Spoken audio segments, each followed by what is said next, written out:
the incarceration rate for unmedicated, it's like 23% or something like that. No, I heard it's more than that. For people who are undiagnosed, it's 44%. And then total, it's 50%. How is that a superpower? How can we say, but don't worry, guys, it's a superpower, and someone is sitting in a prison? Like, that is not, that is incongruent.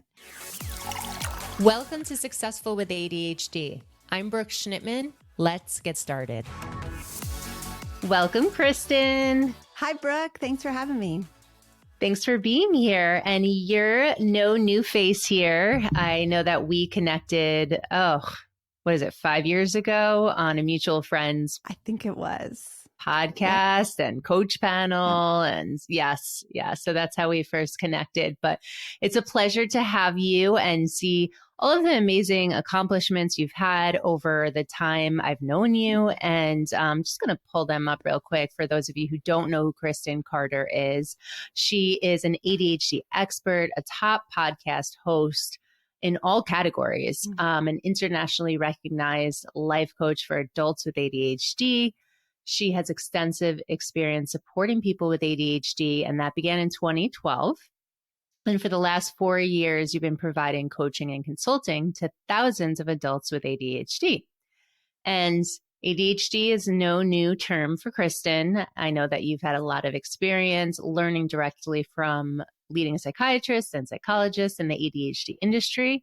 And your purpose in life is to help adults with ADHD accept themselves and move from point A to B through I Have ADHD podcast and your group coaching program, Focused. Did I miss anything? No. And to hear it all like read, I kind of want to like cover my face and just be like, it's very weird to have your bio read in front of you. Does that make sense? I don't know. It's like, oh, it's so uncomfortable. Yeah. But yeah, that's who I am. That's me. I'm really stepping into, I feel like I'm stepping into some ownership there because it's just been such a privilege to support so many people. And I'm so happy to just be a part of this community.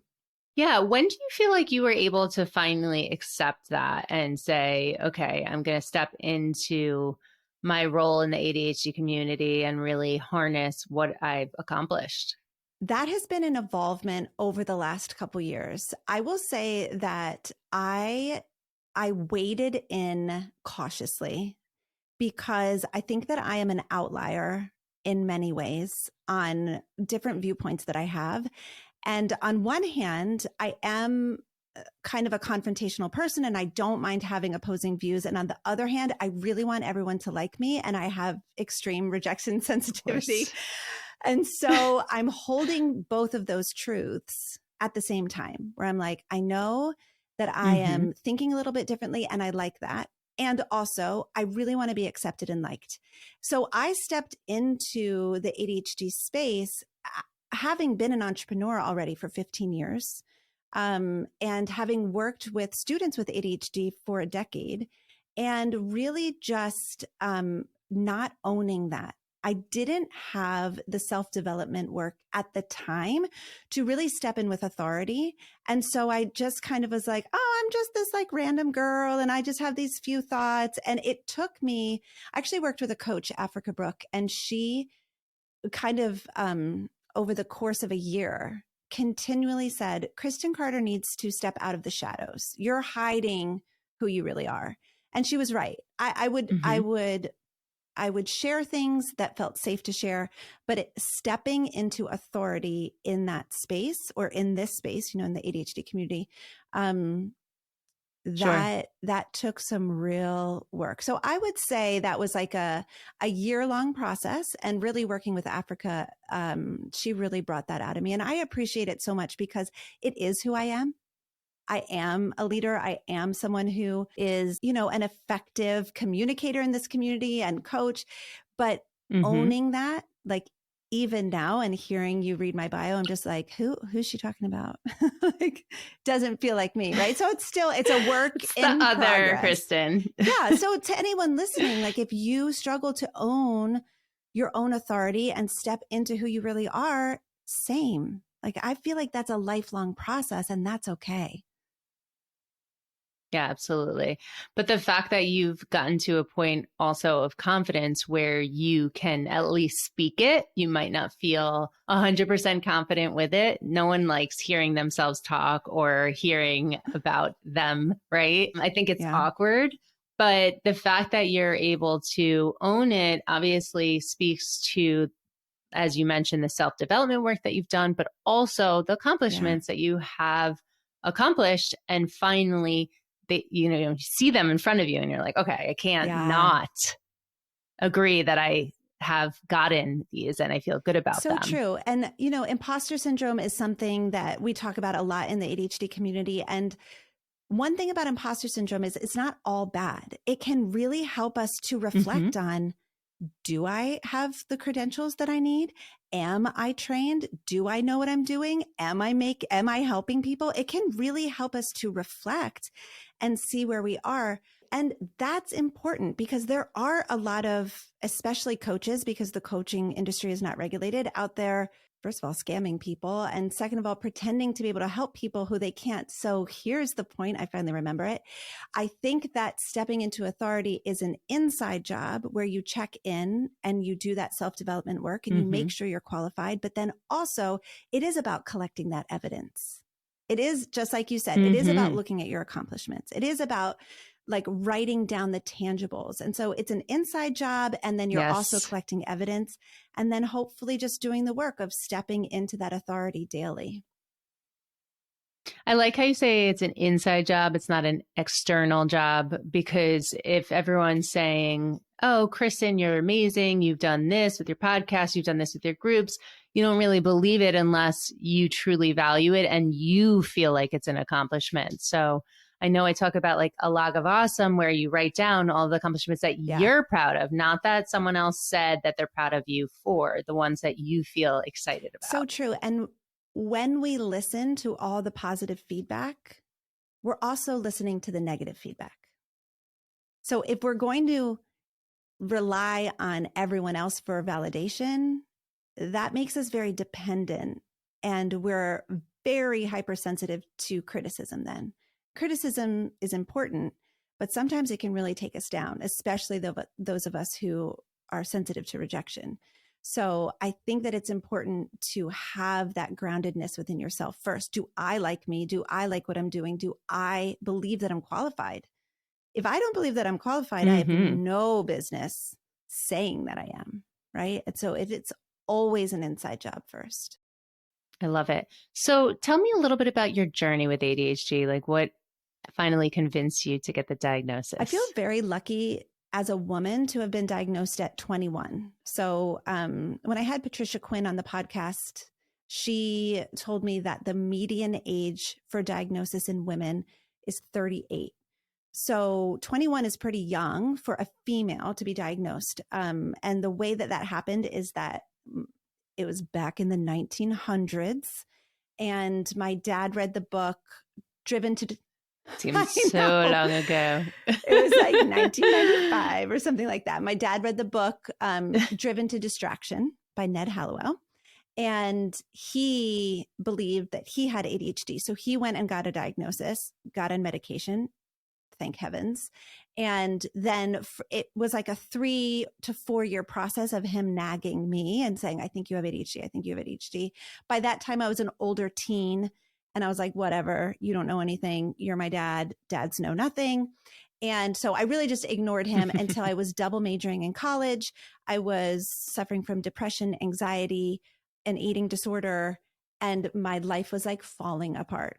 And so I just remembered my dad saying like, hey, I think you have ADHD.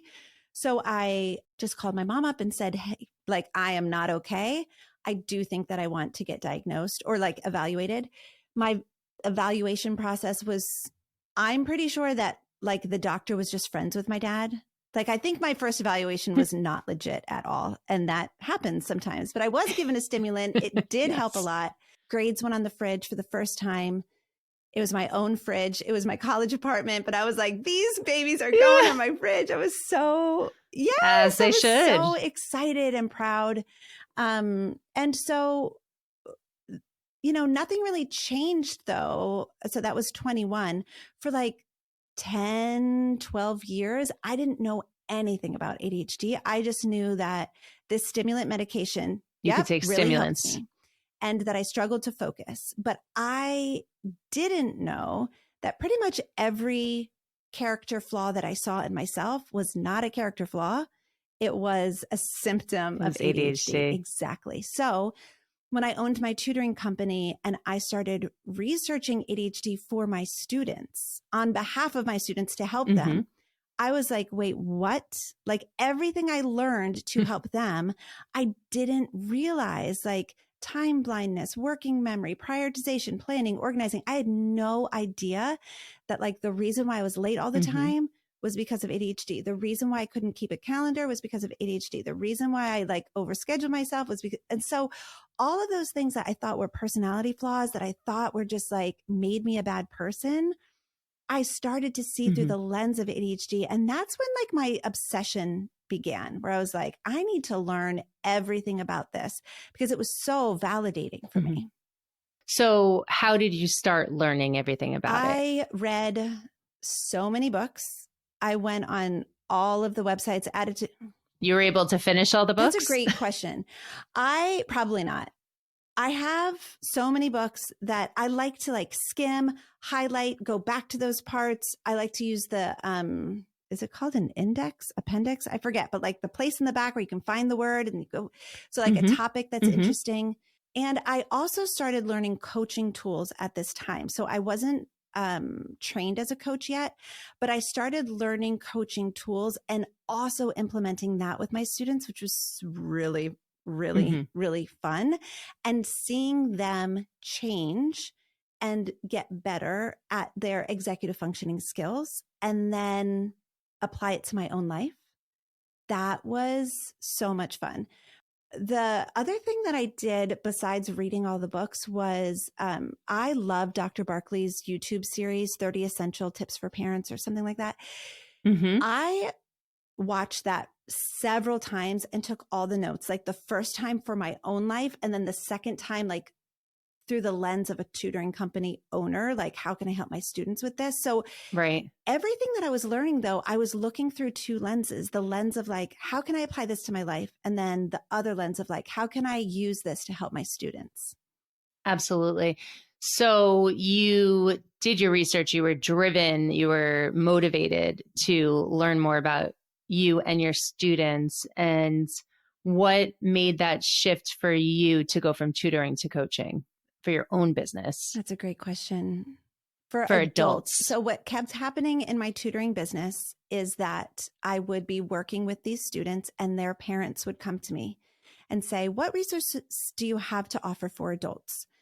This is probably 2016, 2017, like right around there. And I would give them books, but I wouldn't know who to recommend. I started listening to podcasts and I started really wanting to have a podcast. I wanted to listen to a podcast that was really fun and combined ADHD research with coaching tools. And I was mad that it didn't exist. I was like, what?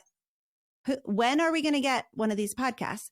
And I, for like probably a year, kept saying to my husband, like every couple months I'd go and look and be like, there's nothing new. So this was like before the podcast boom, right?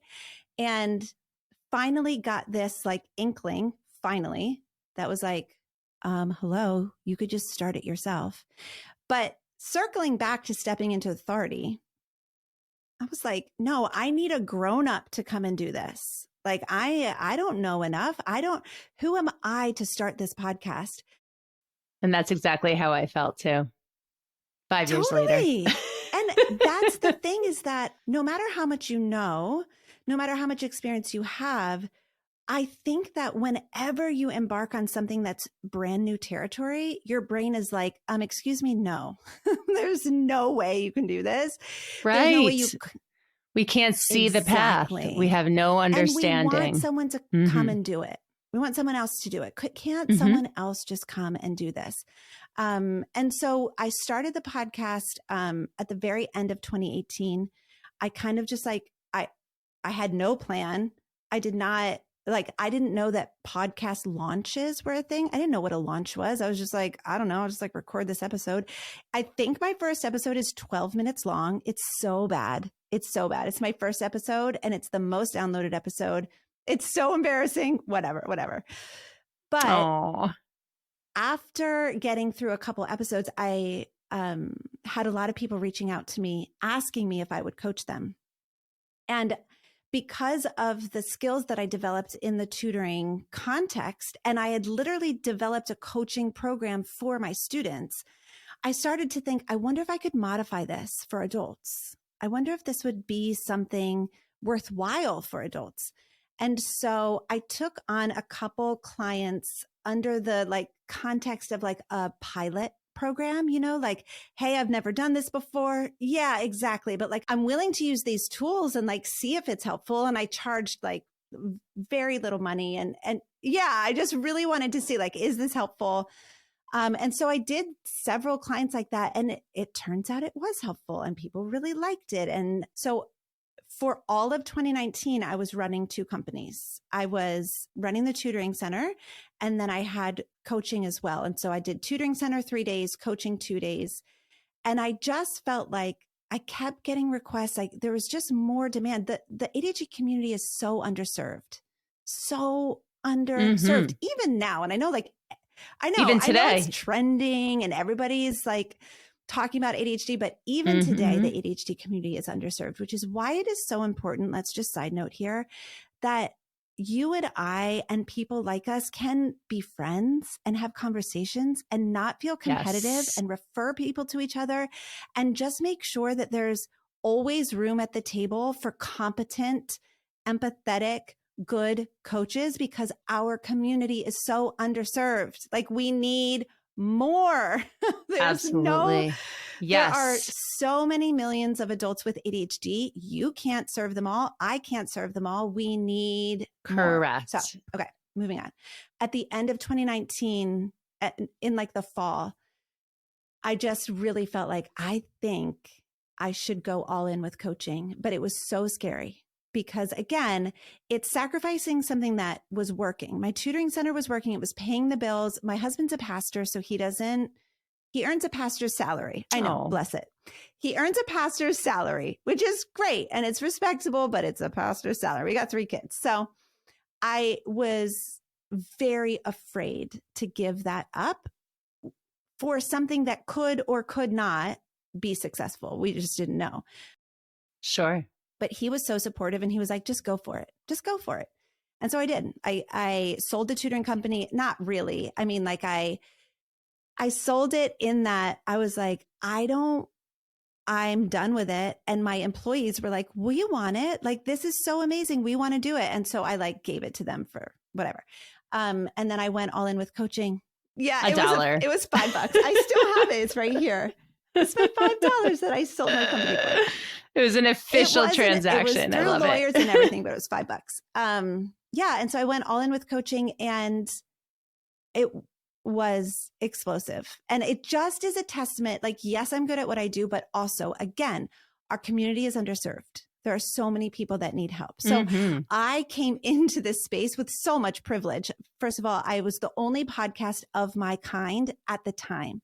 Now there are a lot of great ADHD podcasts, right? That are fun and concise. And at the time, that wasn't the case. So and also at the time when I was Googling ADHD coach websites, so this again was 2018, 2019, 2020, there just wasn't a lot out there and the websites were confusing and it was just hard to navigate. And I was like, somebody needs to make an easy website, which now we have, right? You have one, I have one, but at the time it wasn't a thing. I feel very lucky, blessed, grateful that I listened to that voice that was I think you could probably do this and took that risk because it was a really good, the timing was just really fun.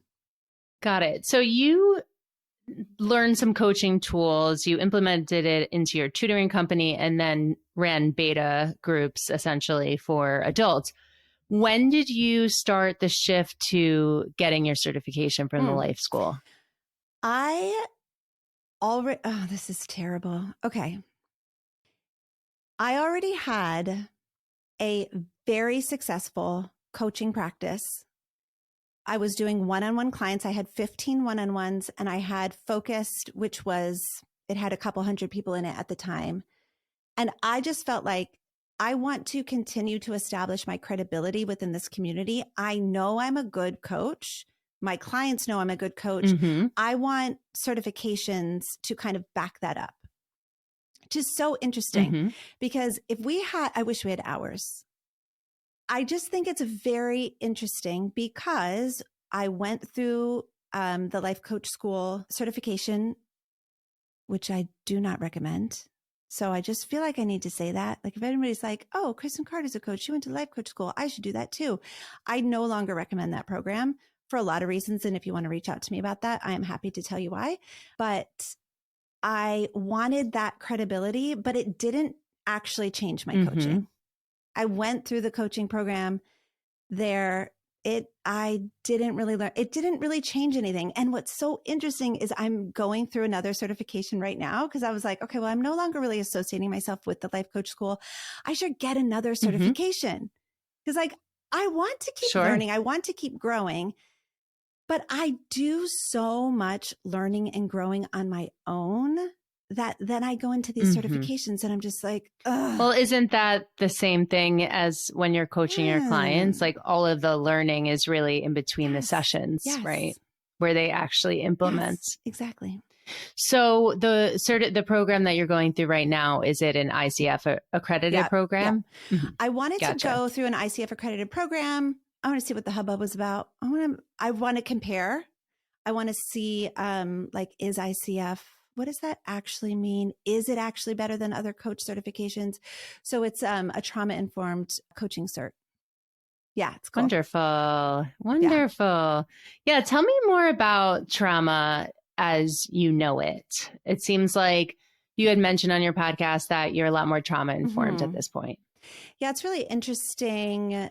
I'm so glad that people like Gabor Mate, Bessel van der Kolk, Peter Levine, like all of those brilliant minds are entering the mainstream conversation now because I think many practitioners, especially coaches, are coaching clients who have been through a lot of trauma, but they are not coaching through a trauma-informed lens. And I did not realize, because you don't know what you don't know. You know, when I started out, I was a lot less trauma-informed, meaning I didn't identify trauma in my own life that now at 42 years old, I look back and I'm like, oh my goodness, that was a lot of trauma. And so I think that, you know, trauma-informed, quote unquote, is very hard to define.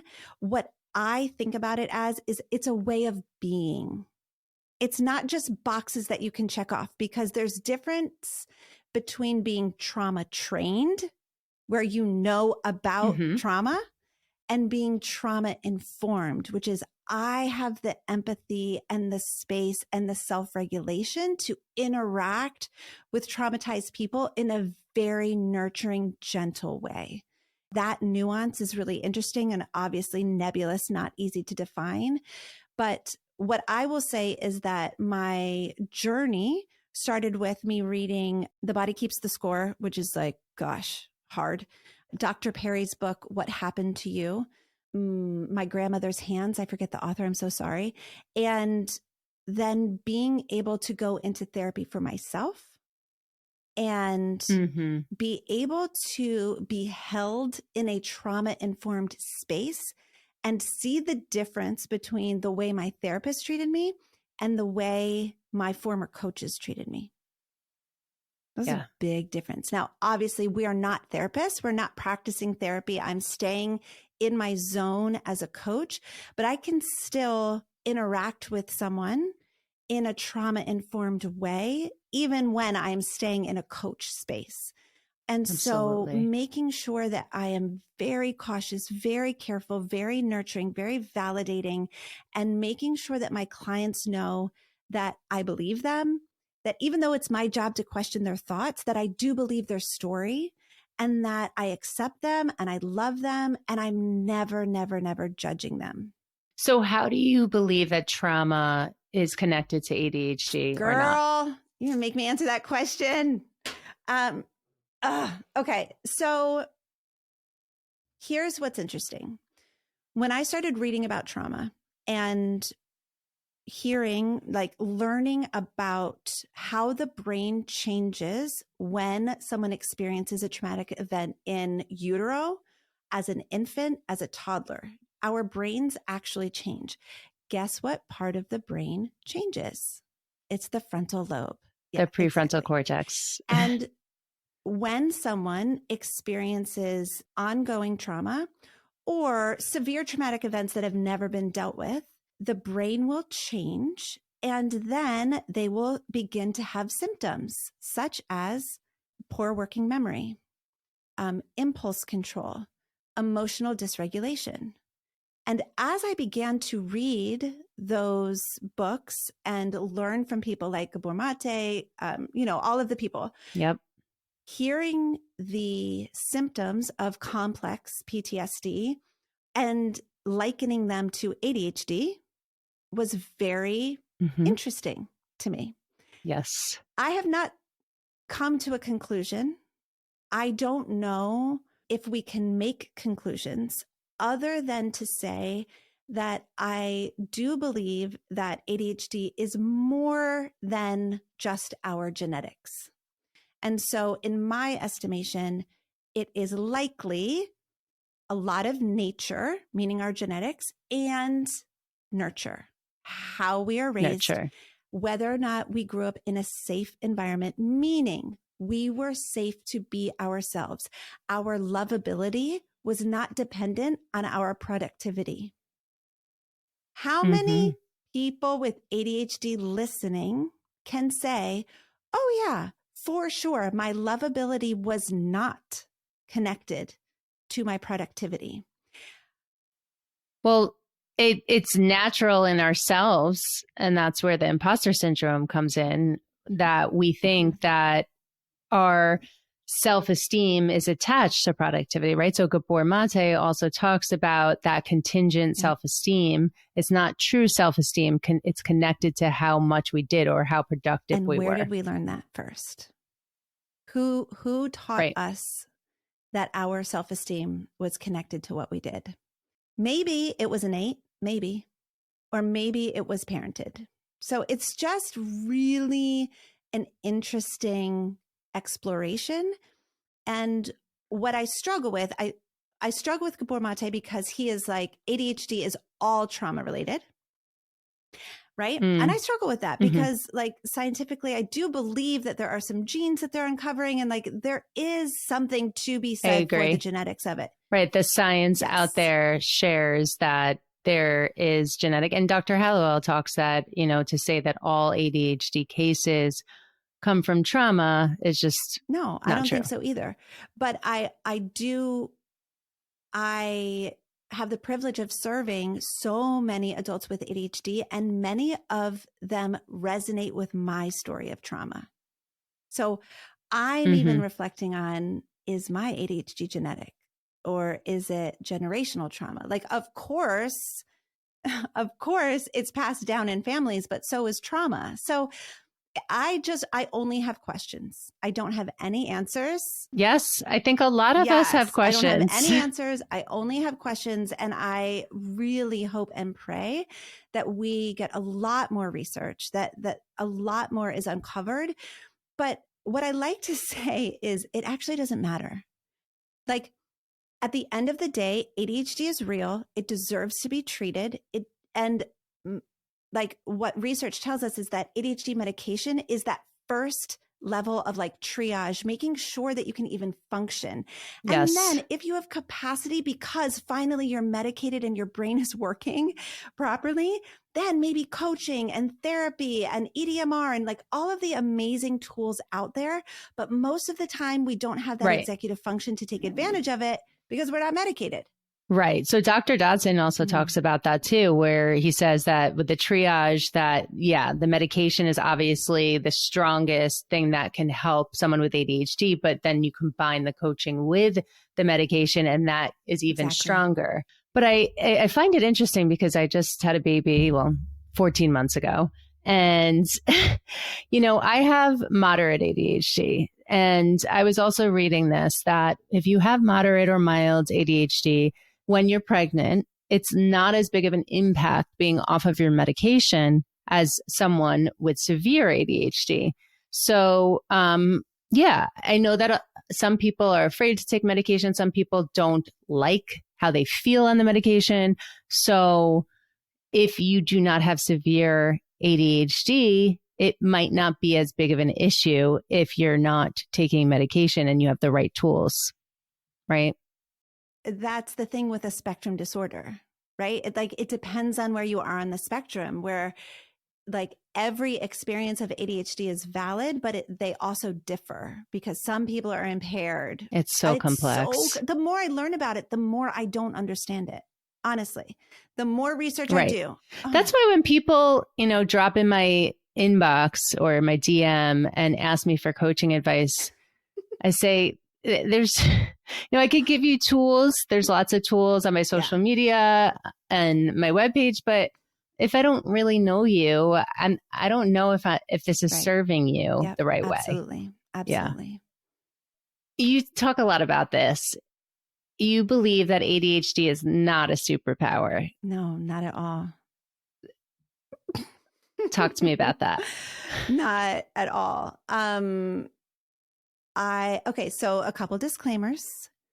I think that most of the people who want to label ADHD as a superpower are very well-meaning. But to me and to like my client base, the people who resonate with kind of like my perspective, it's actually very invalidating to say that the thing that is so problematic in my life is a superpower. So I struggled in school. I was highly sensitive to rejection. I had trouble making friends. I had trouble keeping a job. I struggled financially for years and years. I got into a lot of car accidents. My time blindness, and even just how much I have to manage myself in order to show up as the human that I want to be. It's a lot of work, and that is not a superpower. I do think we have superpowers, and that is our ability to overcome, our ability to manage within the context of our disorder. But in my estimation, we need to call a spade a spade. Like nobody is going around calling anxiety, depression, bipolar, like other disorders, superpowers. I do not understand why we have to call ADHD a superpower. Right. I think because I remember was working with students with ADHD for a decade. Here's why I think the superpower language came into being. I think that parents have a really hard time telling their kids that there's something going on with them neurologically. And so in order to make the parent feel better, I think parents started telling their kids, don't worry, it's a superpower. This is my theory. I don't know if that's true. And so we got this language of like, let's just find the good things about the kid. Let's not make the kid feel bad about it. The way that I always navigated that was like, listen, I was a kid who was evaluated at age 14, who had a lot of deficiencies, and nobody helped me. It was just given to me as like, well, this is why you're struggling. Yep. You have it. But it wasn't, and ADHD wasn't found. It was like, I don't even actually know. I wish I knew. But I know I was embarrassed. Well, it was ADD until 1994, I believe. But that's not what you're talking about. You're saying ADHD wasn't found in you? I was evaluated for learning disabilities, for like learning differences. Okay. Gotcha. The way that I navigated that when I owned this tutoring center was like, listen, and I would say to the kids, you know how school is really hard for you? And they'd be like, yeah. You know how it's really sucky to do your homework and like you do a lot of crying? Yeah. Now we know why. And now we get to help you. Now we get to build resources for you. Now we get to change certain things so that your life is better and easier. That makes somebody feel really, really good. Not, hey, this thing that you've been struggling with that you cry about every day, it's actually a superpower. Like that to me It makes Mhm. no sense. And like, no offense to anybody who thinks it is. And if you do, that's fine. I love you. I love you so much. But being able to just live in reality of like, this is hard. And yet I can overcome it. I like the distinction. It's not that ADHD is a superpower. There are symptoms that might make you feel empowered, right? But there's also symptoms that you struggle with. So to say a blanket term, because ADHD is so complex that it is a superpower, just doesn't resonate with you. And I want to add one more thing. Yes to that. And the people who can identify it as a superpower are usually coming from a place of privilege where we've had the privilege to be diagnosed. We've had the privilege to be medicated. We have the access to therapy. We have access to coaching. We have money. We haven't lost our job. And so we can look at it and be like, look at all these great things about my life. It's a superpower. Whereas someone who does not have access to all of that and doesn't even know they're diagnosed is like the incarceration rate for unmedicated, it's like 23% or something like that. 50. No, I heard it's more than that. For people who are undiagnosed, it's 44%, and then total, it's 50%. How is that a superpower? How can we say, but don't worry, guys, it's a superpower, and someone is sitting in a prison? Like that is incongruent. So Simon Sinek recently posted that it was a superpower. I love him. He's fine. He's fine. But a rich, white, educated male who has everything going for him saying it's a superpower, I'm sorry, that doesn't resonate. Like that does not resonate, because tell that to the person of color living in poverty who doesn't have access to a diagnosis. Sure. Sorry, I told you I'd get fired up. Sure. So no. Yeah, that's okay. And that's why, I have you on and I have other people on just to like share their differences of opinion. Yeah. I think it's great to speak freely on this, but I think, absolutely. I think you're 100% right in the fact that not everyone is privileged and enough to say it's a superpower. And Simon is privileged to say it's a superpower. And some people like you and I have gotten to a place where we've been coached, we're coaching other people. And there are parts of it for me that I believe are a superpower, like the fact that it's not the standard ones, but the fact that I've been able to marry into a family of undiagnosed ADHDers who now all have ADHD, it's my superpower to help them, right? And and to understand them and connect to them. So I guess it's whatever way you look at it, but I totally understand it's not easy and it's something that, takes work. And so with that question, if you had to choose whether or not you would have ADHD, if you were to wave a magic wand, what would you say? I mean, my gut reaction is I would get rid of it in a second. But I think with that, that means I would lose the connection to my community. And so, which I'm not willing to do. I would never want that to happen. And so I think at this point in my life, I would for sure keep ADHD, not because of ADHD, but because of the connections it provides me, like to people like you, to all of my clients, the podcast audience. If all of that were to be lost, I would build something else, but I don't want to build something else. I love this community. I love these relationships. It's so great. Gosh, we're so lucky. We're so lucky to be surrounded by so many just really beautiful people. So yeah, I wouldn't trade it. Absolutely. So what's next for you? You have the top 0.1% podcast in the world. You have a thriving membership. You have a family with 3 children, a husband. What's next for you? I would love to train coaches. That's what I would love to do. You've already started doing that, haven't you? I've started to train coaches, and I really see that as a beautiful extension of who I am, because there are a lot of such good coaches in the industry, but there are a lot of not great coaches in the industry. And I think that most coaches, ADHD coaches, are trained by one specific modality in school, which is great and very, very needed and valid. And I would love to provide like another perspective and another option. Yeah, I have loved investing in coaches, thinking about the clients that they're going to be able to serve and thinking about the ripple effect as the years go on of just adding more and more empathetic, trauma-informed mindset coaches into the industry. I'm really looking forward to that. That's wonderful. Thanks. That's wonderful.